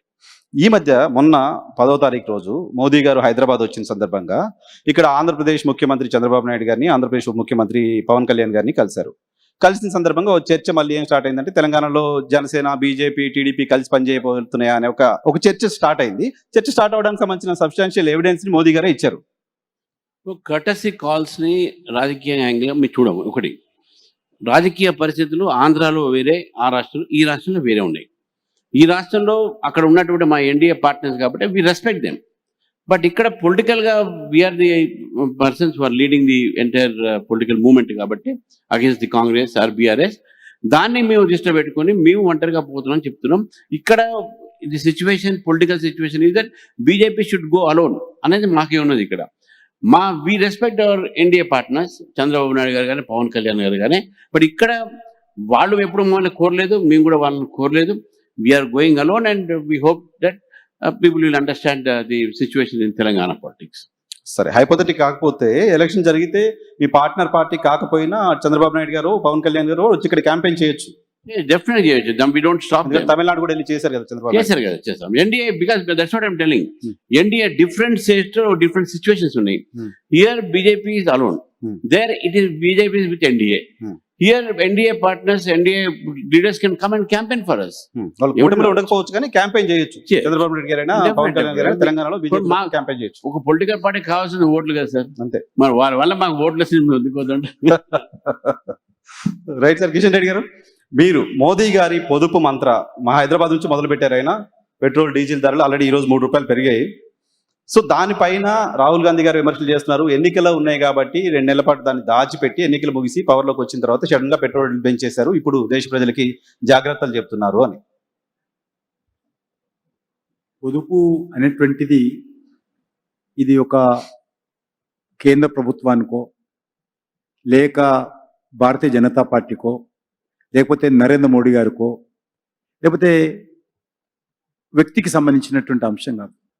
ప్రపంచవ్యాప్తంగా వచ్చినటువంటి అనేకమైనటువంటి ఇటీవల సంఘటనలు, యుద్ధ వాతావరణంలో జరుగుతున్నటువంటి పరిస్థితులు, నెలకొన్నటువంటి పరిస్థితులు, అది మన దేశమే కాదు, మనం ప్రపంచంలో ఉన్నాం. ఈరోజు ఆయన వేరేం చెప్పారు, మీరు బంగారం మొత్తం కొనొద్దు, మీరు పెళ్లి చేసుకోవద్దు, మంగళసూత్రాలు కట్టొద్దు అని చెప్పలా. తగ్గించండి, వృధా ఖర్చులు కొద్ది ఆపండి. ఈరోజు పెట్రోల్ ఉత్పత్తులు కూడా పెట్రోల్ వాడొద్దని చెప్పలా. 2 కార్లలో వెళ్ళేటోళ్ళు 1 కార్లో వెళ్ళండి. ఇది ప్రపంచవ్యాప్తంగా ఉన్నటువంటి చర్చ. అది దాన్ని ఒక ప్రధానమంత్రిగా దేశ ప్రజలకు చెప్పకుండా దాచిపెట్టుకోలేదు. దేశ ప్రజలతో మంచి అయినా చెడ్డైనా షేర్ చేసుకోవాల్సినటువంటి బాధ్యత ప్రధానమంత్రి గారు. కానీ ఆలస్యంగా చెప్పారు, ఆలస్యంగా ఏం చెప్పలేదు. గెయిన్ కోసం ఈ యుద్ధము మీరు స్టేట్మెంట్ రోజు చూస్తారు, నెక్స్ట్ వారం యుద్ధం అయిపోతుంది, ఇక మొత్తం షిప్లన్నీ వచ్చేస్తాయి, ఆయిల్ షిప్లన్నీ వచ్చేస్తాయి, ఇక ఈ వారం వస్తుంది, రేపు రాత్రికి వస్తుంది. ఎన్ని ఒక దేశానికి అధినేత నుంచి ఎన్ని రకాల స్టేట్మెంట్లు వస్తున్నాయి మీరు చూస్తున్నారు కదా. రేపు మాపు వచ్చిన తర్వాత మళ్ళీ దాన్ని ఇంకా నాంచడంతో ఇప్పటికే చాలా అనేక దేశాలు, భారతదేశం కాదు అనేక దేశాలు పెట్రోల్ ఉత్పత్తులు పెంచాయి. అన్ని దేశాలు కూడా ఏది రేటు పెంచాయి. మన దేశము ఇంకా అయిపోతుంది అన్నట్టు ఆగా మనం 3% పెంచిన వాళ్ళు 50, వాళ్ళు 40%, 20%, 30% పెంచారు. మనం ఓన్లీ ₹3 అంటే ₹3 దగ్గర ఆగుతుందా? ఇది మన చేతిలో ఉందా, నీ చేతిలో ఉందా? ప్రధానమంత్రి గారు ₹3 పెంచామంటే పొద్దున పెరగచ్చు, నీ చేతిలో ఉందా అంటున్నది. అది మనం తయారు చేయలేం కదా. ఇక్కడ భారతదేశ భూభాగంలో పుట్టదు అది. నరేంద్ర మోడీ గారు దేశంలో, భారతదేశంలో తయారు కాదు అది. నరేంద్ర మోడీ గారి చేతిలో లేదది, ఎవరి చేతుల్లో లేదది. మనము ఇతర దేశాల నుంచి 90% పెట్రోలియం ఉత్పత్తులు దిగుమతి చేసుకుంటున్నాం. ఆల్మోస్ట్ 95% ఆఫ్ గోల్డ్ ఉత్పత్తి దిగుమతి చేసుకుంటాం మనం. 95% ఆఫ్ యూరియా, ఫెర్టిలైజర్ దిగుమతి చేసుకుంటాం. ఆ దేశాల మీద ఆధారపడింది. ఎందుకంటే ఆయన ఏమన్నారు, రూపాయి విలువ పడిపోతుందా మనమే అంటాం. రూపాయలు ఎందుకు పడిపోతుంది? విపరీతమైనటువంటి ఫారెన్ కరెన్సీ, లేకపోతే ఫారెన్ ఎక్స్చేంజ్, మనం విదేశీ మార్గదర్శనం చెల్లిస్తున్నాం. అందుకోసమే దేశ ఆర్థిక వ్యవస్థను దృష్టిలో పెట్టుకొని, మన దేశ భవిష్యత్తును దృష్టిలో పెట్టుకొని కొన్ని సలహాలు ప్రజల సహకారం కోరడంలో ఒక ప్రధానమంత్రిగా ఆయన responsible. కాబట్టి అది అందరం కూడా పాజిటివ్ గా తీసుకోవాలి. ఆయన ఎవరు బంగారం కొనొద్దు అన్నట్టు, బంగారం అమ్మకం నిషేధం చేసిన మీరంటలేను, కొన్ని రాజకీయ పార్టీలు అంటున్నారు బంగారం షాపులన్నీ తాళం వేసినట్టు, పెట్రోల్ పంపుల కంటే తాళం వేసినట్టు మాట్లాడుతున్నాం. వాడుకోండి. మనం ఈ రోజు కష్టాల్లో ఉన్నాము బికాజ్ మన దేశంలో ఇది ఉత్పత్తి కాదు, మన చేతుల పని కాదు, భారత ప్రభుత్వం చేతుల పని కాదు. ఇప్పటి కూడా మనము ధరలు పెంచకుండా అన్ని రకాలుగా చూస్తున్నాము. భవిష్యత్తులో ఇంకేదైనా కూడా అందరూ మనం సిద్ధంగా ఉండాలని ప్రజలను సిద్ధం చేసేటువంటి ప్రయత్నంలో మోడీ గారు హైదరాబాద్ లో జరిగినటువంటి బహిరంగ సభలో ప్రజలకు అప్పీల్ చేశారు. ఈరోజు కష్టం వచ్చినా నష్టం వచ్చినా ప్రజలను సహకారం అందించాలని కోరుతున్నారు తప్ప ఇంకే వేరే విషయం చెప్పడం లేదు. వాస్తవ విషయాలు ప్రజల ముందు. ఉదాహరణకు ఈరోజు హైదరాబాద్ లో మనం చూస్తే, నేను నా చేతిలో ఉంది, మనము 36% అంటే 35.20 వ్యాట్ మన దగ్గర ఉంది. అత్యధికమైనటువంటి పెట్రోల్ ఛార్జ్ ఏదైతే రేట్ ఉందో తెలంగాణలో ఉంది. ఢిల్లీలో చూసినా అంతటా తక్కువ ఉంది. ఏపీ తెలంగాణ ఎక్కువ ఉన్నాయి. ఏపీ తెలంగాణ ఎక్కువ ఉన్నది. ఏపీ కంటే ఎక్కువ ఉన్నాం మనం. కాబట్టి మొన్న ఈ యొక్క యుద్ధం సమయంలో కూడా మోడీ గారు పెట్రోల్ డీజిల్ మీద ధరలు తగ్గించాడు. మీరు క్యాబినెట్ లో ఉన్నారు, నిజంగా యాక్చువల్ డిస్కషన్ ఏంటి సార్ క్యాబినెట్ లో? బయటికి మాకు తెలిసేది కొంత, మీరు తెలంగాణ నుంచి రిప్రజెంట్ చేస్తున్న క్యాబినెట్ లో ఉన్నారు. నిజంగా అంత ఆందోళనకరమైన పరిస్థితి ఉందా? కరోనా లాంటి పాండమిక్ లాంటి పరిస్థితులు రాబోతున్నాయని భయం చాలా మంది ఉంది, చాలా మంది వింటున్నారు. మీరు రెస్పాన్సిబుల్ పర్సన్ గా ఉన్నారు భారత ప్రభుత్వం తరపున. సో ఎటువంటి సిచ్యువేషన్ వచ్చే కరోనా సిచ్యువేషన్ ఇస్ డిఫరెంట్. అప్పుడు కూడా మరి సప్లై మీద ఇంపాక్ట్ పడ్డది, సప్లై మీద. ఇప్పుడు కూడా సప్లై మీద ఇంపాక్ట్ ఉంది. అందులో కొన్ని వస్తువులు ప్రపంచవ్యాప్తంగా సప్లై చైన్ దెబ్బతిన్నది. కాబట్టి మనము ఈ విషయం దృష్టి పెట్టుకొని చర్యలు తీసుకోవాల్సిన. ఇప్పుడు వాస్తవంగా దేశంలో పెట్రోల్ ఉత్పత్తులు కొరత లేదు, యాజ్ ఆఫ్ నౌ లేదు, గోల్డ్ కొరత లేదు. కానీ భవిష్యత్తును దృష్టిలో పెట్టుకొని ప్రజలను మోటివేట్ చేసి ఏదైనా జరగవచ్చు, మన చేతుల్లో లేని పని కదా. మోడీ గారు ఈరోజు 40 దేశాల నుంచి పెట్రోల్ ఉత్పత్తులు దిగుమతి, 40 కంట్రీస్, చిన్న చిన్న కంట్రీస్, ఎంత దొరికితే అక్కడ ఏ రేట్ అయినా సరే, ఎంత రేటు ఆ దేశం చెప్పినా కూడా ఒక దేశానికి సంబంధించినటువంటి రేట్ ఇంకో దేశానికి సంబంధం లేకుండా ఉంది. దేశ ప్రజలకు మీరు చెప్పేది అప్రమత్తంగా ఉండండి, అంతే. సమస్య లేదు. ఒక విషయం, ఒక దేశం నుంచి తెస్తున్నటువంటి పెట్రోలియం రేట్ ఇంకో దేశంలో లేదు. ఆ రకంగా ఇష్టారాజ్యంగా ఆ దేశాలు రేట్లు పెంచుకున్నాయి. ప్రధానమంత్రి గారు రష్యా నుంచి బదిలితే చిన్న చిన్న దేశాల సైతం కూడా బతిలాడి ఆ దేశాలకు, ఎందుకంటే మన దేశంలో ప్రపంచంలో అత్యధికమైనటువంటి జనాభా, మనం కన్జ్యూమ్ కూడా ఎక్కువ చేస్తున్నాం. మనం ఈ మధ్యలో చేయాలి, డెవలప్మెంట్ దాంతో ముడిపడి ఉంటుంది, జీడిపి ముడిపడి ఉంటుంది, ఎంత కన్జ్యూమ్ చేస్తున్నాను చేయాలి. కానీ దానికి సంబంధించినటువంటి మరి ఇతర దేశాల నుంచి కొనుక్కొని రావాలా. ఎవరు ఫ్రీగా, ఎవరు తక్కువ రేట్, మార్కెట్ వరల్డ్ మార్కెట్ లో కొనుగోలు చేయాలి. ఎంత ప్రేమ ఉన్నా రష్యా లాంటి మోడీ గారి యొక్క పరిచయం కారణం కొంత సహాయ సహకారాలు ఇచ్చు తప్ప మిగతా దేశాలు వ్యాపారం చేస్తారు. వాళ్ళు వ్యాపారంలో నువ్వు వరల్డ్ మార్కెట్ లో, ఓపెన్ మార్కెట్ లో కొనుక్కొచ్చుకొని నా దేశ ప్రజలకి ఇవ్వాలి, సబ్సిడీ రేట్లో ఇస్తా ఉన్నాం. కాబట్టి కొంత గొప్ప మనం ప్రజలను అప్రమత్తం చేసేటువంటి ప్రయత్నం. సార్, రాష్ట్రానికి సంబంధించిన ఇష్యూస్కి వస్తే, రాష్ట్రంలో ప్రజెంట్ రైతులు కళ్ళాల్లో ధాన్యానికి సంబంధించి ఇబ్బందులు పడుతున్న పరిస్థితి, చాలా ఇష్యూస్ ఉన్నాయి ఫార్మర్స్ సంబంధించిన ఇష్యూస్ లో. ఈ ఫార్మర్స్ కు సంబంధించిన ఇష్యూలో భారతీయ జనతా పార్టీ అడ్రస్ చేయలేకపోతుంది, పరిష్కారం చేయలేకపోతుంది. భారతీయ జనతా పార్టీ రేడ్డుకి ఆందోళన కూడా చేయట్లేదనే ఆరోపణ బీఆర్ఎస్ చేస్తుంది. కేంద్రం దగ్గర నుంచి సమస్య పరిష్కారం చేసే ప్రయత్నం చేయట్లేదని కాంగ్రెస్ పార్టీ చేస్తుంది. మీ పైన ఆరోపణ తప్పండి. అసలు ఫస్ట్ కల్లాడ దగ్గరికి, ఈ యొక్క ధాన్య కేంద్రాల దగ్గరికి, ఐక్యపే దగ్గరికి పోయింది నేను మా కిసాన్ మోర్చా అధ్యక్షులతో ఫస్ట్ అసలు హైలైట్ చేసిందే భారతీయ జనతా పార్టీ. మేము అక్కడ పోయినటువంటి ఒక భువనగిరిలో పోయినాం, మీడియా సాక్షిగా పోయినాం మేము. కాకపోతే కవరేజ్ అప్పుడంతా రాకపోవచ్చు, కానీ మేము పోయినాం. ఆ రోజు ఉన్నట్టు వాళ్ళ సమస్యని అడ్రస్ చేసినాం. అక్కడ ఒక రైతు కూడా ఆత్మహత్య చేసే ప్రయత్నం చేశారు. ఆ రైతును కూడా మేము మా వాళ్ళకు పోయి కలవడం జరిగింది. అంతేకాకుండా మేము ఆదిలాబాద్ జిల్లాలో కూడా నేను పోయాను, ఖానాపూర్ అటు సైడ్ పోయానంటే ఇప్పుడున్న నిర్మల్ జిల్లాలో. అక్కడ కూడా ఉన్నటువంటి ఒక రైతును కలిసాము. అక్కడ మేజ్ ఫార్మర్స్, మా ఎంపీ గారు కూడా మాట్లాడారు, మొక్క సంబంధించినటువంటి కలెక్టర్ గారితో. అయితే ఈ యొక్క రాష్ట్రంలో కేంద్ర ప్రభుత్వమే కదా ఎంఎస్పి పెంచింది. మీరు పెంచినప్పుడు ఆ రేటుకు వాళ్ళు కొనుగోలు చేయక వాళ్ళ మీద ప్రెజర్ పెట్టి రైతుల దగ్గర తక్కువ కొనేటటువంటి ప్రయత్నం చేస్తుంది. రైస్ మిల్లర్స్, ట్రాన్స్పోర్టర్స్, తర్వాత ఉన్నటువంటి మధ్య కమిషన్ ఏజెన్సీ, వీళ్ళందరూ రైతులకు నష్టం చేసింది రాష్ట్ర ప్రభుత్వం. దాన్ని ఆదుకుని మీ ప్రభుత్వం డిమాండ్ చేస్తాను, నువ్వు రైతు బంధు అయ్యావు, రైతు బంధు పెట్టినావు, వాళ్ళకి ఆదుకో, వాళ్ళ ఒక పండించే ధాన్యాన్ని మీరు కొనరు, సమయానికి కొనరు. సో మీరు ఫైట్ చేస్తున్నారు. Definite we're fighting for farmer, real fighters are Bharatiya Janata Party. Okay okay sir.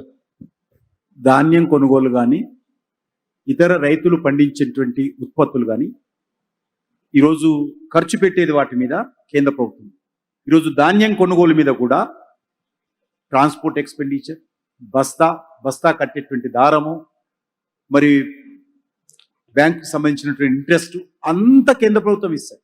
ఎందుకంటే మాకు మిషనరీ లేదు, రాష్ట్ర ప్రభుత్వం మిషనరీ ఉపయోగించుకొని కొంటాం. అది కూడా చేతగావడం లేదు ప్రభుత్వానికి. నెంబర్ 1, ఎలక్షన్స్ లో మీరు ఏం చెప్పారండి? కాంగ్రెస్ పార్టీ 10 పంటలకు మేము సపోర్ట్ ప్రైజ్ ఇస్తామని 10 పంటలకు చెప్పారు. ధాన్యం మీద ఏమన్నారు? 500 రూపాయలు ఇస్తామన్నారు. ఇప్పుడు ఏమంటున్నారు? సన్నోట్ల మీదనే ఇస్తాం, సన్నోట్లకే ఇస్తాం. ఈ రకంగా రైతులను మోసం చేసి చివరకు సమర్థవంతంగా రాష్ట్ర ప్రభుత్వ యంత్రాంగాన్ని ఉపయోగించి రైతుల ఉత్పత్తులను కొనుగోలు చేయడంలో పూర్తిగా వైఫల్యించిందనే విషయంలో ఏ రకమైనటువంటి సందేహం లేదు. ఇప్పటి కూడా అన్ని మొన్న క్యాబినెట్ లో మేము ప్రకటించాం, నిన్న పేపర్ ప్రతి సంవత్సరం 1300 ఉన్నటువంటి ధాన్యం రేటు ఈరోజు 2400కి వెళ్ళింది. స్వాతంత్రం వచ్చినప్పటి నుంచి నరేంద్ర మోడీ గారు ప్రధానమంత్రి అయ్యేంత వరకు 1300 రూపాయలు ఉండేది ధాన్యం ధర. ఈరోజు ఈ 10 సంవత్సరాల్లో అది సుమారు 2400-2500కి చేరింది. అంత పెంచాం, ఎందుకంటే మొత్తం కూడా పెంచలేం. ధరల మీద మధ్యతరగతి ప్రజల మీద, పట్టణ ప్రాంతంలో ఉన్న ప్రజల మీద కూడా భారం పడుతుంది. ఆ భారం అంతా మోసి కేంద్ర ప్రభుత్వం మోసి ఫ్రీగా ధాన్యం ఇస్తున్నాం. వల్ల ప్రజలకు 83 కోట్ల మంది ప్రజలకు ప్రతి నెల 5 కేజీల చొప్పున ఫ్రీగా మనము బియ్యం ఇస్తున్నాం మనం. కాబట్టి కేంద్ర ప్రభుత్వం ఎన్ని రకాలుగా చర్యలు తీసుకుంటున్నప్పుడు కొనుగోలు చేసి మాకు ఇవ్వడానికి వీళ్ళకి ఇబ్బంది అయితే కష్టమైంది అడుగుతున్నారు, వీళ్ళకి నొప్పేంది అని అడుగుతుంది. ఒక కమెంట్, రేవంత్ రెడ్డి గారు మీరు చాలా సీరియస్ గా మాట్లాడుతున్నారు సార్, ఎప్పుడు సీరియస్ గానే కనపడతారు. ఒకసారి నవ్వుతారా లేకపోతే దానికి ఎలా ఆన్సర్ చేస్తారు చూడండి. రేవంత్ రెడ్డి గారు మిమ్మల్ని ఒక కామెంట్ చేశారు, కల్వకుంట్ల కిషన్ రెడ్డి అని. ఆయన మీ ఫేస్ లో నవ్వు చూడాలనుకున్నాను. లేదు, నేను అది నవ్వడం తప్ప ఇగే ఉండదు. ఎందుకంటే మేము ఈ రోజు కూడా టీఆర్ఎస్ తో కలవలేము మా పార్టీ. నేను ఏ రోజు కూడా కేసీఆర్ని ఇంతవరకు అసెంబ్లీలో కలిశాను. ఆయనకు సంబంధాలు ఉండవు. ఆయన ఆ రకంగా అలా బిడ్డతోటి సంబంధాలు నాతో ఎందుకు? ఇప్పుడే చెప్పింది కదా ఇప్పటిదాకా. అవును, 10 సంవత్సరాలు ఏం బీకిరని అంటున్నాను. అంటే ఇదే భాష, సేమ్ లాంగ్వేజ్ నేను ఉపయోగిస్తుంది. అంటే కాంగ్రెస్ పార్టీయే కేసీఆర్ తోటి సంబంధాలు పెట్టుకున్నది. కాంగ్రెస్ పార్టీ ప్రభుత్వంలో కేసీఆర్ ఢిల్లీలో మంత్రిగా పనిచేశాడు, మన్మోహన్ సింగ్ గారు గవర్నమెంట్ లో. ఇక్కడ తెలంగాణలో ఉన్నటువంటి కాంగ్రెస్ పార్టీ ప్రభుత్వంలో హరీష్ రావు మంత్రిగా పనిచేశాడు.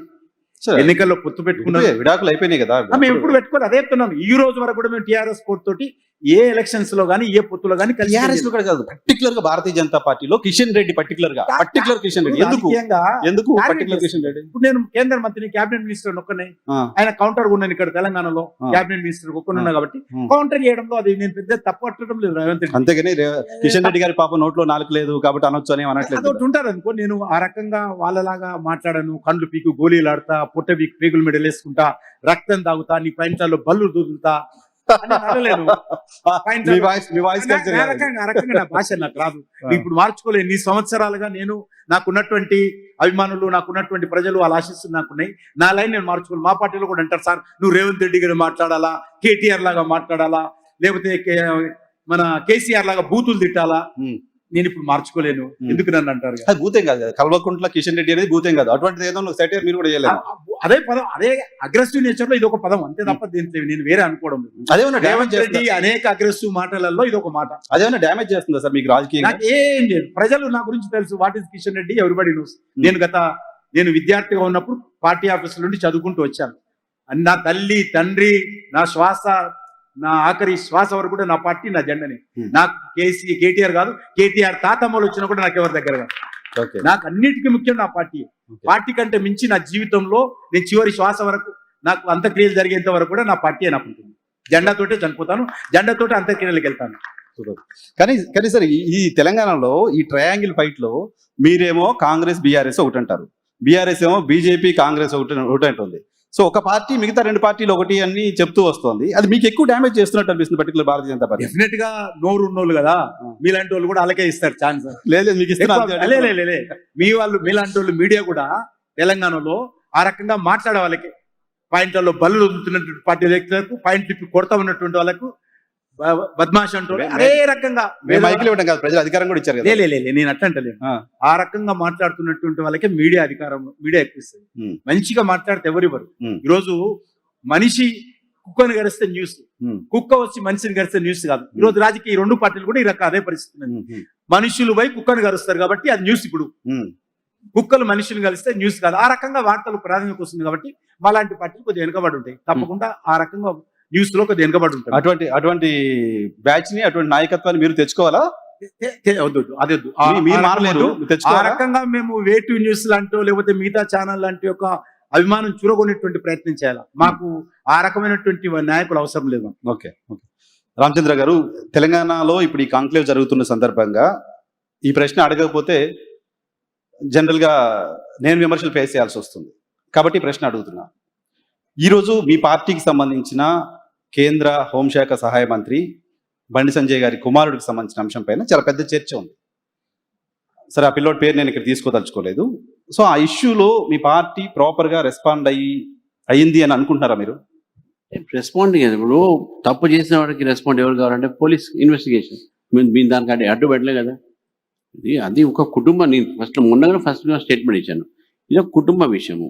ఫాదర్ తప్పు చేస్తే ఎస్ మా పార్టీ మెంబర్ కాబట్టి మేము అడుగుతాము, చేస్తాము. ఆ ఇంట్లో ఏమైనా పొరపాటు చేస్తే అది పోలీస్ ఇన్వెస్టిగేషన్ చేయాల్సి ఉంది, అది వాళ్ళు తేల్చాల్సి ఉంది కదా. అంతేగాని మేము దాంట్లో మాకు ఏం రోల్ ఉంటుంది. And we have sympathize for the victims, no doubt. అటువంటి బయటే డెఫినెట్గా అది law should take its own course of action. And మా వ్యక్తి చేస్తే డెఫినెట్గా మేము మా వాళ్ళ మీద యాక్షన్ తీసుకుంటాం. మా వ్యక్తి చేయలేదు, మా వ్యక్తి కుటుంబం సబ్మిట్ చేసింది కాబట్టి let the law take its own course of action. Tone ఏమైనా డౌన్ చేసామా సార్? టోన్ ఏమైనా డౌన్ చేసామా? ఇప్పుడు ఎవరో వేరే ఒక అమ్మాయికి జరిగి ఉంటే భారతీయ జనతా పార్టీ వెళ్ళి ఆందోళన చేయటం, ధర్నాలు చేయటం, న్యాయం చేయాలని గొడవ చేయటం, ఇవన్నీ జరిగి ఉండేయేమో కదా. వై ఇక్కడ ఎందుకు లేవు అంటే? ఇప్పుడు కూడా మేము ఎవరైనా ఈ అమ్మాయికి మీద మేము మాట్లాడామా? లేదు. ఇప్పుడు ఐఎమ్ టెలింగ్ యూ కదా, if there is any truth in the entire episode let the justice be done. అది మేము అనేది. నీకు అడ్వకేట్ కదా, I know how it is face. And డెఫినెట్గా లా అండ్ ఆర్డర్ ప్రాబ్లం అంటే వీళ్ళు ఇంత మాట్లాడుతున్నారు బీఆర్ఎస్ పార్టీ వాళ్ళు ఈ అమ్మాయిల గురించి మాట్లాడుతున్నారు. వాళ్ళ టైంలో ఏమేమి మనం చూడలేదా? మనం ఎక్కడెక్కడ ఏమేమి ఇంటర్మీడియట్ ఎగ్జామ్స్ పొరపాటు చేస్తేనే వందలాది మంది విద్యార్థులు సూసైడ్ చేసుకుంటారు. అమ్మాయిలు చాలా మంది ఉన్నారు. ఇప్పుడు వీళ్ళ అమ్మాయిల గురించి మాట్లాడుతున్నారు. ఇది ఏమంటారంటే ఎస్ వి రెస్పెక్ట్ ఉమెన్. ఆ రెస్పెక్ట్ ఉమెన్ అనేది మా కల్చర్లో ఉంది. అందుకే మోదీ గారు నారీ శక్తి వందన యాక్ట్ తీసుకొచ్చారు, 33% ఇస్తా ఉన్నారు. వీళ్ళు ఒక వ్యక్తిగతమైనటువంటి కక్షతో ఈరోజు దీన్ని రాజకీయం చేస్తున్నారు కాబట్టి politicizing a family matter. BRS party is doing politicizing the issue. కనబడతా ఉంది. ఫ్యామిలీ ఇష్యూ చేయకూడదు. యాజ్ ఏ పార్టీ ఒక అమ్మాయి వచ్చి పోలీస్ స్టేషన్ లో కంప్లైంట్ చేసినప్పుడు ఆ అమ్మాయికి న్యాయం చేయాలి ప్రభుత్వం. యాజ్ ఏ పార్టీ మీరు వెళ్ళి ఒక అమ్మాయికి సింపతి తెలపడము, కలవడము. మేము పవర్ లేం కదండి. పవర్ కాంగ్రెస్ విక్టిమ్ ని పొలిటికల్ పార్టీస్ సపోర్ట్ చేయకూడదు, కలవకూడదు. నేను విక్టిమ్ గురించి అనట్లేదు. పోలీస్ దగ్గర కంప్లైంట్ వచ్చినప్పుడు are we stopping the police? Let them take action. మేము చెప్తున్నాం కదా, the culprits always should be brought to the book. And law should take its own course of action. We will not interfere any legal process. We will not interfere in investigating process. మేము అంతవరకు మా తరఫు నుంచి we want to do justice. Okay. Bandi Sanjay గారు చెప్తున్నారు దీన్ని కొంతమంది రాజకీయం చేస్తున్నారు అని. మీరు నవ్వుతున్నారు? అది రాజకీయ కోణంలో జరుగుతుంది కనబడుతుంది కదా. నేను ఏమంటున్నా అంటే జరిగిన దాన్ని రాజకీయంగా వాడుకోవడం వేరు, జరగడం వెనకే రాజకీయం ఉందా అనేది వేరు. జరిగిందా జరగలేదని నేనుగా చెప్పేది, అది పోలీస్ చెప్పాలి. రాజకీయం ఎందుకు చెప్తున్నానంటే ఆ ఒక వ్యక్తిని అంటే ఒక మినిస్టర్ కొడుకుని you are not seeing it as a case. అమ్మాయికి జస్టిస్ ఎక్కడ మీరు అడగట్లే. You are trying to defame a family. ఆ పోస్టర్లు పెట్టి మెట్రో ట్రైన్లో పోయి చూసారా గీసా పెట్టి ఇది you are doing it as a vindictive. అంటే you are taking a revenge on something. అది కనబడతా ఉంది. ఎక్కడ కూడా ఈ యొక్క అమ్మాయికి న్యాయం చేయండి అని వాళ్ళు అన్నారా? ఎక్కడైనా అనలేదు. So targeting Bandi Sanjay, targeting is one our minister and his family. కనబడుతుంది. We are for justice. జస్టిస్ జరగాలి. అది ఎవరైనా కానీ. నేను బండి సంజయ్ గారు కూడా సొంతంగా అన్నాడు, నా కొడుకైనా సరే తప్పు చేస్తే శిక్షించాల్సిందా ఆయన సొంతంగా అన్నాడు. సో రాజకీయం చేస్తున్న వాళ్ళ ఎజెండా అమ్మాయికి న్యాయం చేయడం కాదు, బండి సంజయ్ డిఫేమ్ చేయడం. అమ్మాయికి న్యాయం చేయాలని మేము కూడా కోరుతాం సార్. వాళ్ళు కోరమని చెప్పండి. లేదు, వాళ్ళు కోరట్లేదు. వాళ్ళు కోరుతున్నది కేవలం బండి సంజయ్ ని అటాక్ చేయాలి, బండి సంజయ్ ఫ్యామిలీ రావడించాలి, లేకుంటే అన్ని పోస్టర్లు పెట్టాల్సిన అవసరం ఉంది. ఎన్ని లక్షల కోట్ల ఖర్చు అయితే మాకు తెలుసు కదా. మెట్రోలో తిరిగి ప్యాంప్లెట్ చేయడం ఎందుకు, ఇవన్నీ ఎందుకు చేస్తా ఉన్నారు, ఎందుకు ఇంతమంది సోషల్ మీడియా వాడుతూ ఉన్నారు? అరే అమ్మాయి గురించి ఒక్క మాట మాట్లాడే దాంట్లో you are not speaking about it. So it is anyway it is very sensitive matter. Victim also should be protected. Close చేద్దాం దాన్ని. మీరు నమ్ముతున్నారా తెలంగాణ పోలీసులపై నమ్మకం ఉందా? ప్రాపర్ అండ్ ఫెయిర్ ఇన్వెస్టిగేషన్ దీనిలో జరుగుతుంది అని పోలీస్ మీద నమ్మకం ఉండాలా లేదా తర్వాత కానీ I have entire faith on my judicial system and justice system. Justice జరుగుతుంది అనేది నేను పూర్తిగా నమ్ముతున్నాను. రైట్. కిషన్ రెడ్డి గారు, రేవంత్ రెడ్డి గారికి ఏమైనా సలహా ఇస్తారా? మీరు పదే పదే నా పైన విమర్శలు చేయడం కాదు, ఏం కావాలో నా దగ్గరికి రండి, నన్ను కలవండి, కలిసి వెళ్దాం, ఇటువంటి ఏమైనా సలహాలు సూచనలు ఏమైనా ఇస్తారా తెలంగాణ అభివృద్ధికి సంబంధించి? రేవంత్ రెడ్డి గారు అడిగినా అడగకపోయినా, రేవంత్ రెడ్డి గారు కలిసి వచ్చినా కలిసి రాకపోయినా, తెలంగాణ రాష్ట్రం భారతదేశంలో అంతర్భాగం. తెలంగాణకు రావాల్సినటువంటి ప్రతి రూపాయి మేము తీసుకొస్తాము. ఈ 12 సంవత్సరాలు అంటే 11 సంవత్సరాల లెక్క నా దగ్గర ఈ సంవత్సరం ఇంకా రాలేదు, లెక్క రాలేదు. 11 సంవత్సరాలకు సంబంధించినటువంటి సుమారు 13 లక్షల కోట్ల రూపాయలు తెలంగాణ కోసం ఖర్చు పెట్టాము. ప్రతి న్యాయపేస ఉంది. తెలంగాణలో జరుగుతున్నటువంటి ప్రతి అభివృద్ధి కార్యక్రమం, ఈవెన్ హైదరాబాద్లో బస్తీ దవాఖాన నుంచి మొదలు పెడితే హైదరాబాద్లో ఈఎస్ఐ హాస్పిటల్ కానీ, ఎయిమ్స్ హాస్పిటల్ కానీ, లేకపోతే హైదరాబాద్ ఉన్నటువంటి ప్రాథమిక హెల్త్ సెంటర్ కానీ, హైదరాబాద్లో ఉన్నటువంటి బస్తీల అభివృద్ధి కానీ, హైదరాబాద్లో మూసీ డెవలప్మెంట్ కానీ, ఇప్పటికే ఫేజ్ 1 హైదరాబాద్ మెట్రో, ఇప్పుడు జరిగినటువంటి మెట్రోలో కూడా మేము ఇప్పటికే 13,000 కోట్ల 1,300 కోట్ల రూపాయలు ఇచ్చాము.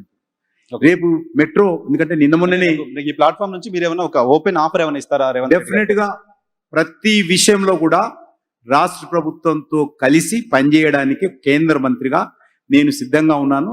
ఆయన అడిగినా అడగకపోయినా అడుగుతున్నాడు అనుకుంటున్నాను. అంతకుముందు అడుగు కూడా లేదు. నేను వన్ వే ట్రాఫిక్ ఉండేది గతంలో, టీఆర్ఎస్ ఉన్నప్పుడు వన్ వే ట్రాఫిక్ ఉండేది. నేను దాని మీద దీని మీద డెవలప్మెంట్ రాస్తే 50 ఉత్తరాలు రాస్తే ఒక ఉత్తరాన్ని రేవంత్ రెడ్డి గారు కనీసం ప్రధానమంత్రి గారు వస్తే కలిశారు. నేనే చెప్తున్నాను, గతంలో అది కూడా లేదు. ఇప్పుడు కూడా 1 ఉత్తరాలు రాస్తున్నాను డెవలప్మెంట్ విషయంలో, కేంద్ర ఇది ముందు చేయండి, ఇది చేయండి అని. ఇప్పుడు కూడా ఇది రేవంత్ రెడ్డికి సంబంధించిన విషయము, నాకు సంబంధించిన విషయం, తెలంగాణ రాష్ట్రానికి సంబంధించిన విషయం, తెలంగాణకు సంబంధించినటువంటి 4 కోట్ల ప్రజలకు సంబంధించినటువంటి విషయం. ఖచ్చితంగా మేము బాధ్యతగా, రెస్పాన్సిబుల్ గా నరేంద్ర మోడీ గారి ప్రభుత్వం కానీ, ఒక కేంద్ర మంత్రిగా నేను కానీ వ్యవహరిస్తాము.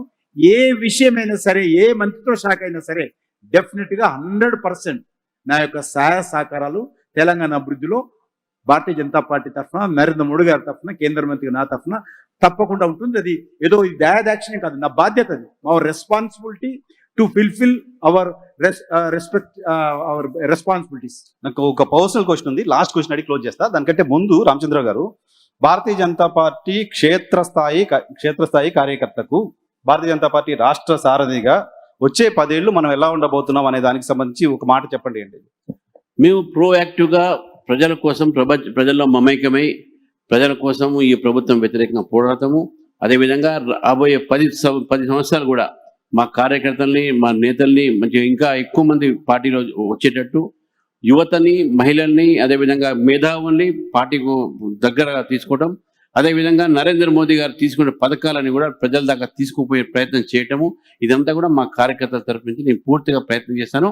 ఈ 10 సంవత్సరాలు కూడా మొత్తం కార్యకర్తలంతా కూడా నిద్ర ఆహారం లేకుండా పనిచేసేటటువంటి ఒక ఏదైతే మోటివేషన్ మాకు నరేంద్ర మోదీ గారు ఇచ్చారో, ద్వారా రాబోయేది బీజేపీ ప్రభుత్వమే, రాబోయేది డబుల్ ఇంజిన్ సర్కారే అని చెప్పేసి నేను పూర్తిగా నమ్ముతూ, ఈ 10 సంవత్సరాలు కాదు, మేము ఉన్నన్ని రోజులు, ఇంతకుముందు అన్నారు కిషన్ రెడ్డి గారు, మేము ఉన్నన్ని రోజులు ప్రజల కోసం పనిచేస్తాము, రాష్ట్ర హిత కోసం పనిచేస్తాము, దేశం కోసం పనిచేస్తాము. For us nation is first. ఈ యొక్క రీతిలో ఈ 10 సంవత్సరాలు కాదు, ముందు రాబోయే రోజులు పనిచేస్తాం. వచ్చే 10 ఏళ్లలో 7.5 సంవత్సరాలు మీరు అధికారంలో ఉంటారనే కాన్ఫిడెన్స్ ఉంది. 100 పూర్తి నమ్మకం ఉంది నాకు. అందుకే నేను I'm very careful with the question. 10 సంవత్సరాలు 10 సంవత్సరాలు రారు, మేము వస్తామో 10 సంవత్సరాలు కాదు, ఒక్కసారి బీజేపీ వచ్చిందే మమ్మల్ని కదిలియడం కష్టమైంది. వారి ఆకాంక్ష కూడా అందుకే 10 సంవత్సరాల నుంచి అడుగుతున్నారు. ఓకే, సరే సార్. నా క్వశ్చన్ ఏంటంటే, నాకు క్యూరియాసిటీ. ఇప్పుడు కిషన్ రెడ్డి గారు, నేను ఒక ఫోటోగ్రాఫ్ ఎప్పుడో చూసా, మీరు నరేంద్ర మోదీ గారు కలిసి ఒక టూర్కి యుఎస్ వెళ్ళి అక్కడ వైట్ హౌస్ దగ్గర బయట నిలబడి లోపల చూస్తూ ఉంటారు. ఆ తర్వాత మోదీ గారు ప్రధానమంత్రి అయినప్పుడు ఫోటో బాగా వైరల్ అయింది.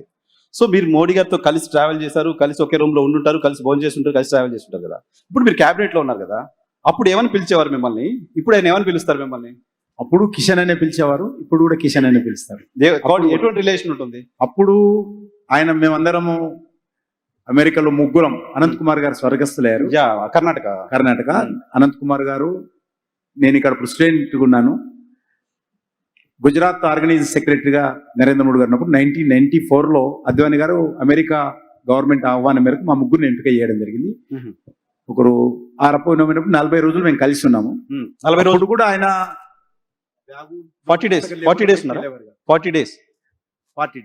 అప్పుడు కూడా ఇంకొక క్లాత్ బ్యాగు, అవును చూసా. అందులో పుస్తకము, పెన్ను పెట్టుకునే తిరిగేవాళ్ళు. అప్పుడు కూడా పెన్ను లేకుండా తిరుగుతుండే మేము. ఓకే. కిందికి హోటల్ నుంచి కింది లాభ దిగారంటే మేము 5 నిమిషాలు లేట్ వస్తుంటే ప్రతిరోజు మమ్మల్ని తిట్టేవారు. ఎందుకు? ఇది ఇండియా కాదు, ఇది Discipline. అమెరికా. మనం డిసిప్లిన్ ఉండాలి, ఫంక్షువాలిటీ ఉండాలా. మనము we're not representing Bharatiya Janata Party, we're representing India. అప్పుడు 40 సంవత్సరాల క్రితం అనేవారు. ఓ, మనం భారతదేశాన్ని ప్రతినిధులు తప్ప భారతీయ జనతా పార్టీ ప్రతినిధులుగా ఇక్కడికి వచ్చిన తర్వాత ఎలాగ ఎంపిక జరిగినప్పుడు భారతీయ జనతా పార్టీ కావచ్చు. ఇప్పుడు మనం ఇండియా ప్రతినిధులము, మనం ఇండియాగా చూస్తారు అమెరికాలో. అన్ని విషయాల్లో జాగ్రత్తగా ఉండాలని అప్పుడే నేర్పేవాళ్ళు. ఆ రకంగా అప్పటి నుంచి ఆయన ఆ రకమైనటువంటి ఆలోచనతో ఉన్నటువంటి వ్యక్తి. సో ఇప్పుడు ఆ ఇంటిమసీ ఉందా? కాస్త ఆ ఇంటిమసీతో, అప్పుడున్న పరిచయంతో మాకు ఇంకొంచెం ఏమైనా ఎక్కువ ఉండే ఆస్కారం ఉంటుందా తెలంగాణ బయట?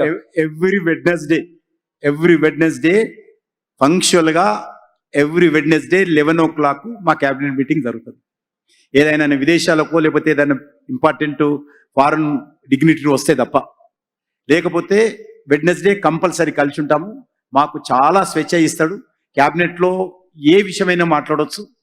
ప్రజాస్వామ్య పద్ధతిలో మేమందరం ఒక అభిప్రాయం చెప్పిన తర్వాత ఆయన అంగీకరించి ఆ విధానం కూడా ఆయన అనుకున్నటువంటి అభిప్రాయం కూడా మార్చుకునేటువంటి వ్యక్తి. ఆ రకంగా బయటికి కనిపించినా కూడా మరి లోపల జరిగినటువంటి అన్ని విషయాలలో మనసు విప్పి మాట్లాడమంటాడు, ఫీడ్బ్యాక్ ఇవ్వమంటారు. ఆ రకంగా అనేక విషయాలు నేను చెప్తుంటాను. నిన్నగాక మొన్న జరిగినటువంటి మీటింగ్లో కూడా నేను ఒక విషయం చెప్తే అది మొత్తం డ్రాప్ చేయడం జరిగింది. క్యాబినెట్లో ఎజెండాలు వచ్చిన తర్వాత కూడా కిషన్ రెడ్డి చెప్పినందుకు డ్రాప్ చేశాడని కూడా మనం చేస్తాను. అంత ప్రజాస్వామ్యబద్ధంగా మేము మా పార్టీలో నడిపించుకుంటాం. బయటికి కనిపించేటువంటి విషయం కానీ, ప్రచారం చేసేటువంటి విషయం కానీ వేరే ఉండొచ్చు. కొన్ని విషయాలు కఠినంగా ఉండొచ్చు మా పట్ల కూడా, డిసిప్లిన్ పట్ల కూడా. ఆయన పని రాక్షసుడు. ఎజెండా ఎప్పుడు కూడా మమ్మల్ని శభాషని ఈ రోజు మెచ్చుకోడు. ఎంత పని చేసినా ఇంకా చేయాలంటే తప్ప బాగా చేసిన మెచ్చుకోడు. ఒక మాట ఏమన్నా మోదీ గారి గురించి ప్రపంచానికి తెలియంది, ఎవరికి తెలియదు, మీకు తెలిసింది ఏమన్నా ఒకటి చెప్పండి.